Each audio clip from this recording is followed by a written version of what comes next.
Assalamualaikum warahmatullahi wabarakatuh. Dan nama saya Puteri Alia Masyarah binti Abdul Halim. Untuk video kali ini, saya akan menerangkan serba sedikit tentang usaha pemimpin dalam menangani salah satu konflik persempadanan terhadap hubungan antarabangsa Malaysia dan salah satu isu ekonomi global yang memberi kesan kepada rakyat Malaysia. Terdapat pelbagai konflik persempadanan hubungan antarabangsa Malaysia. Antara adalah konflik ruang udara.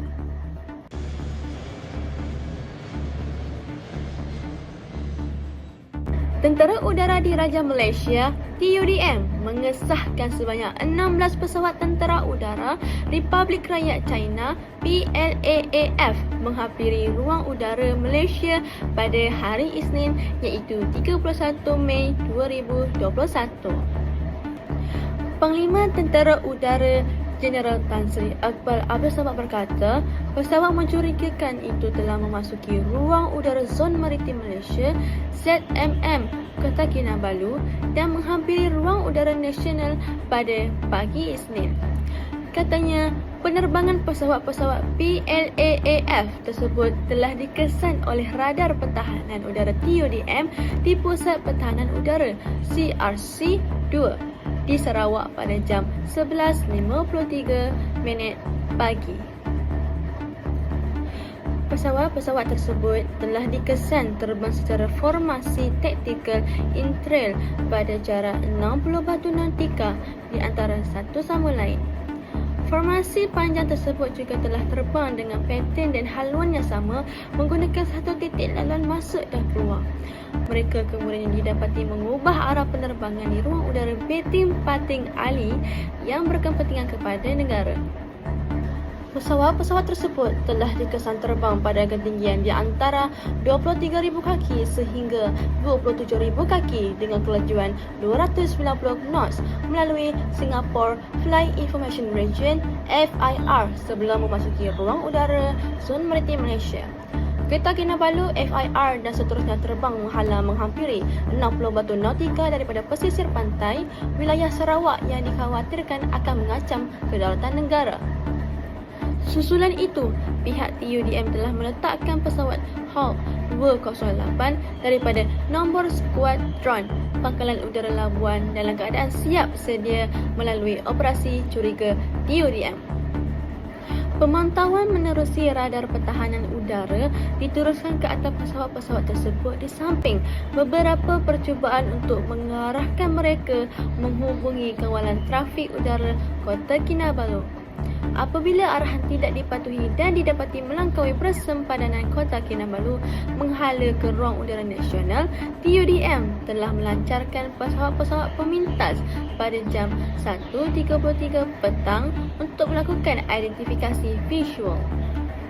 Hasil daripada pemintasan udara yang dilaksanakan, TUDM telah mengenal pasti pesawat-pesawat tersebut adalah daripada jenis Liuxin 276 dan pesawat Xian Y20. Pesawat-pesawat tersebut merupakan pesawat pengangkut strategik dan berupaya melaksanakan pelbagai misi. Menurut pakar geostrategis dari Universiti Teknologi Malaysia, UTM, pencerobohan belum berlaku sebab ruang udara yang dimasuki pesawat tersebut adalah ruang udara yang dikawal oleh Malaysia, bukan ruang udara kedaulatan negara. Berdasarkan undang-undang, China tetap perlu memaklumkan dan mendapatkan kebenaran jika pesawat mereka mahu merentasi ruang udara di kawasan Malaysia. Kerajaan Malaysia telah mengambil beberapa tindakan. Antaranya ialah apabila berlaku pencerobohan pesawat China, pihak Wisma Putra memanggil Duta Besar China ke Malaysia untuk memberikan penjelasan berhubung dengan insiden penerbangan itu. Kementerian Luar juga akan mengeluarkan nota bantahan diplomatik terhadap pencerobohan itu kepada pemerintahan Republik Rakyat China. Bagi menjamin keselamatan ruang udara negara ini, kerajaan telah mengisytiharkan pewujudan kawasan larangan kekal di ruang udara Pasir Gudang berkuat kuasa 1 Januari 2019 dengan Jabatan Penerbangan Awam DCA mengeluarkan notis kepada juruterbang, notam, pada 25 Disember.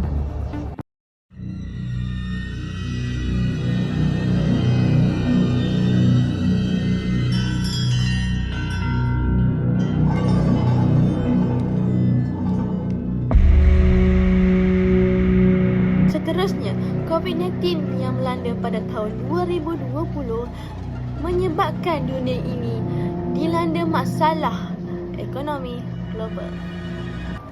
COVID-19 ialah penyakit berjangkit yang disebabkan oleh virus SARS-CoV-2 dan mula dikesan pada akhir tahun 2019. Penyakit ini merebak dengan pantas melalui tintisan pernafasan, sentuhan rapat dan udara dalam ruang tertutup sehingga diisytiharkan sebagai pandemik global. COVID-19 bukan sahaja menjejaskan kesihatan manusia, malah memberi kesan besar kepada kehidupan seharian dan ekonomi dunia. Bagi mengawal penularan, banyak negara melaksanakan sekatan pergerakan, penutupan sepadan dan had aktiviti sosial yang menyebabkan gangguan besar terhadap pekerjaan, pendidikan dan aktiviti ekonomi. Pandemik COVID-19 yang melanda dunia sejak tahun 2020 bukan sahaja mencetuskan krisis kesihatan global, malah telah memberi kesan besar terhadap ekonomi dunia. Penularan wabak ini memaksa kebanyakan negara melaksanakan sekatan pergerakan dan penutupan sepadan, menyebabkan aktiviti ekonomi global terhenti secara mendadak. Menurut laporan antarabangsa, ekonomi dunia mengalami penguncupan ketara apabila pertumbuhan global mencatat penurunan yang jarang berlaku dalam sejarah moden. Kesan sekatan ini menyebabkan sektor perdagangan antarabangsa, perkilangan dan pelancongan terjejas teruk. Di peringkat global, waktu bekerja dilaporkan merosot hampir 8.8% bersamaan dengan kehilangan sekitar 255 juta peluang pekerjaan sepenuh masa di seluruh dunia. Gangguan rantaian bekalan global pula menyebabkan kekurangan bahan mentah dan barangan sekaligus mendorong kenaikan harga di pasaran antarabangsa. Sebagai sebuah negara yang ekonominya bergantung kepada perdagangan global, Malaysia turut menerima tempias daripada kemerosotan ekonomi dunia ini. Pelaksanaan Perintah Kawalan Pergerakan PKP telah menjejaskan operasi perniagaan dan industri tempatan. Kadar pengangguran negara meningkat daripada sekitar 3.3% sebelum pandemik kepada lebih 4.5% pada tahun 2020. Mencerminkan peningkatan mendadak jumlah rakyat yang kehilangan pekerjaan atau terjejas pendapatan. Pandemik COVID-19 pada tahun 2020, keluaran dalam negara kasar KDNK Malaysia mencatat pengucupan sekitar 5.6%, antara yang terburuk dalam sejarah ekonomi negara. Pengucupan KDNK menyebabkan bonus dibatalkan, waktu kerja dikurangkan, pekerja sektor informal hilang sumber pendapatan. Dalam masa yang sama, pendapatan isi rumah di Malaysia turut mengalami penurunan apabila ramai pekerja menerima pemotongan gaji atau bekerja dalam tempoh masa yang terhad. Kajian menunjukkan pendapatan bulanan isi rumah purata menurun hampir 10% sepanjang tempoh pandemik.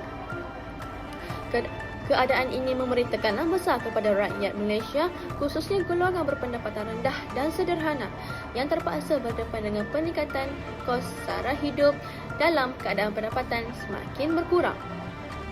Rantaian bekalan global juga menyebabkan harga barangan keperluan harian meningkat. Indeks harga pengguna menunjukkan peningkatan harga makanan dan barangan asas sekaligus menambah beban perbelanjaan isi rumah. Rakyat Malaysia terpaksa membelanjakan lebih banyak wang untuk keperluan asas, manakala simpanan semakin berkurang. Tekanan ekonomi ini turut memberi kesan terhadap kesejahteraan, emosi dan sosial masyarakat akibat ketidaktentuan ekonomi dan masa depan pekerjaan. Dalam menghadapi krisis ekonomi global ini, para pemimpin Malaysia telah mengambil pelbagai langkah bagi mengurangkan kesan terhadap rakyat. Ketika pandemik berada pada tahap paling kritikal, kerajaan di bawah pimpinan Muhyiddin Yassin memperkenalkan beberapa pakej rangsangan ekonomi berskala besar bernilai ratusan bilion ringgit. Langkah ini bertujuan memberi bantuan kewangan segera kepada rakyat melalui bantuan tunai serta melaksanakan skim subsidi upah bagi membantu majikan mengekalkan pekerjaan dan mengelakkan perberhentian kerja secara besar-besaran. Dalam fasa seterusnya, kepimpinan negara di bawah Ismail Sabri Yaakob memberi tumpuan kepada pembukaan semula ekonomi secara berperingkat dan terkawal. Strategi ini membolehkan sektor perniagaan kembali beroperasi dengan selamat sekaligus membantu pengurangan kadar pengangguran dan memulihkan sumber pendapatan rakyat. Apabila negara memasuki fasa pemulihan pasca pandemik, kepimpinan semasa di bawah Anwar Ibrahim pula menumpukan perhatian kepada isu kos sara hidup dan kestabilan ekonomi jangka panjang. Kerajaan melaksanakan subsidi bersasar, kawalan harga barangan keperluan asas seperti memperkukuh jaringan keselamatan sosial bagi melindungi golongan yang paling terkesan. Usaha ini turut disokong oleh dasar kewangan yang dilaksanakan oleh Bank Negara Malaysia termasuk kadar faedah yang lebih rendah bagi membantu rakyat dan perniagaan mengurus beban kewangan. Kesimpulannya, pandemik COVID-19 telah mencetuskan krisis ekonomi global yang memberi kesan besar kepada rakyat Malaysia termasuk peningkatan pengangguran, penurunan pendapatan dan kenaikan kos sara hidup. Namun, melalui pelbagai usaha dan dasar yang dilaksanakan oleh para pemimpin, kesan krisis ini berjaya dikurangkan dan ekonomi negara kini berada di landasan pemulihan yang lebih stabil. Itu sahaja serba sedikit penerangan daripada saya, Puteri Alam Sarabita Abdul Halim, dan terima kasih.